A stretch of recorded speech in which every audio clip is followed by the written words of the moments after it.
don't know why I'm feeling like this, but it's on my mind, bro. On my last video, y'all was saying I was breaking generational curses by the way y'all saw me communicating with my child.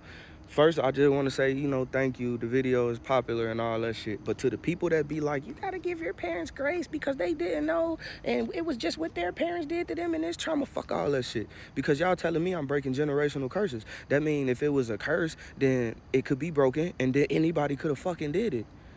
First of all, I don't parent my son out of trauma. That's one thing that I don't do. And if you do that, I'm not judging you. I'm saying that's not what I do. In that video, I didn't treat my son like that because I got treated a different way. I just realized it at the time that I was doing it that, wow, my mama would have did me something different. Now, to the people that say giving people grace and all that, it's generous to show grace. And in my particular position, I did give my mother some grace. Like, wow, I knew what you went through. You had a baby at a young age. Your parenting structure was this way. You learned that way. You didn't have an iPhone. I could just get on ChatGPT or Google or YouTube and I can learn things that can help me be better right now in real time. And you couldn't do that when I was a kid. That was my grace. I did the whole research of my mama's history and whoever my supposed father was. I looked at the geographic location where they was born at. I looked at the time period. I looked at what the median income was, where my grandparents worked, when all the steel mills and stuff got shut down and it fucked everything up and then crack hit. I overdid the grace on my end. I don't know about y'all. But what I'm saying is, fuck all that they didn't know no better, because if you wanted to do better at some point, you would do better. Okay, maybe you didn't maybe your parents didn't treat you great when you was a kid. How do they treat you now? Some of y'all still dealing with the same bullshit from y'all parents that y'all did when y'all was 15, 14, 13, 10, 9, 8, 7, 6. So what do you do then if you extend grace to a grown-ass adult that's almost 50, 60, 70 years old, and today they got an iPhone or an Android and got access to the internet and is probably on Facebook all day or TikTok all day, and they ain't utilized that instrument to be a better parent or grandparent?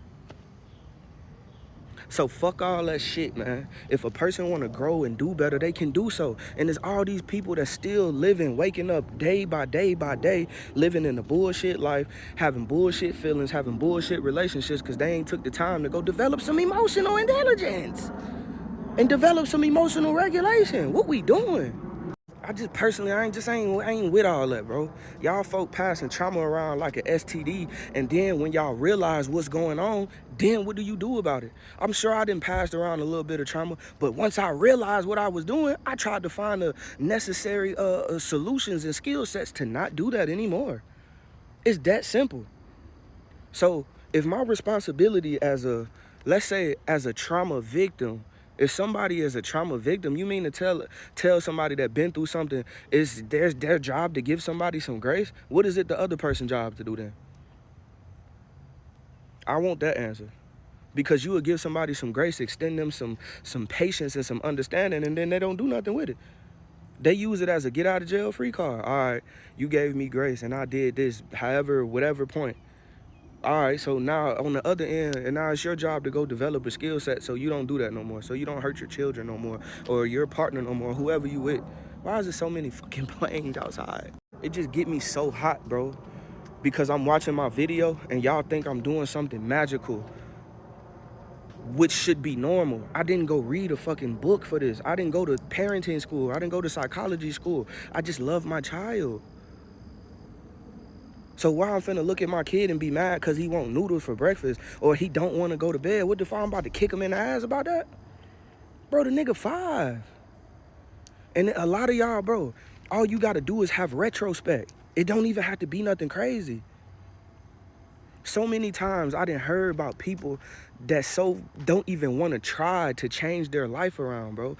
It's fucking cognitive dissonance and confirmation bias is all they work off of, bro. I didn't heard women that I know that I talk to and have friends or that I done came in interactions with that didn't tell me about some of the stuff that they've been through, like SA, like, assault, and then they go tell their mama and their mama be on some shit like, yeah, I went through it. So because you didn't get no help, you ain't gonna help nobody else? How the fuck that sound? All right, granted, some people probably so fucked up in the head that they far gone. But it's people that you know that's even in your family right now that then went through some stuff, then gave out some stuff, and are aware of the stuff that they gave out and went through, and they still sit on the couch every day, go to work every day like it ain't nothing. It still ain't seeking no help yet. You 80, 50, 60 years old, and the only thing you do is turn a bottle upside down into your damn mouth. Y'all got me hot, and y'all ain't do nothing, but it's just me observing. That's all I do is observe, bro. It ain't nothing special, bro. It ain't nothing special. Y'all giving me all these kudos and props on my parenting, and I get it because maybe it's not the normal, especially from a big tatted up nigga with dreads that go to the gym, that got big muscles and all this stuff. But like, bro, this is just, it's a skill. That's it. You develop it, and if you got something that you care about or that you don't want to lose or that you don't want to hurt or that you don't want to damage, you develop the skill too. If it was a fucking car, y'all know how to be emotionally intelligent with your car. Oh man, the check engine light is on. I need to take it to go get looked at. But when the check engine light on your fucking mental, you don't do nothing about it. Maybe I'm just talking bullshit. We'll see how the video do. Let's see what people got to say about this. I just ain't with all that excuse making shit, bro. All right, I get it. People go through stuff. But at what point is it like, fuck you, I don't want to be around you because you had access and the ability to change the way you operate and you kept choosing not to do so? At what point? If it was a woman dealing with a man and he ain't changed his ways after a while, we'd be throwing a fucking party and clapping our hands when she left him. But if it's a situation where a child say fuck a parent and fuck them, the first thing we do is be like, that's your mama though. Fuck that bitch if she don't know how to get her shit together. That's your daddy though. Fuck that nigga if he don't know how to treat his motherfucking family right. Fuck that nigga, man. I'm just thinking out loud.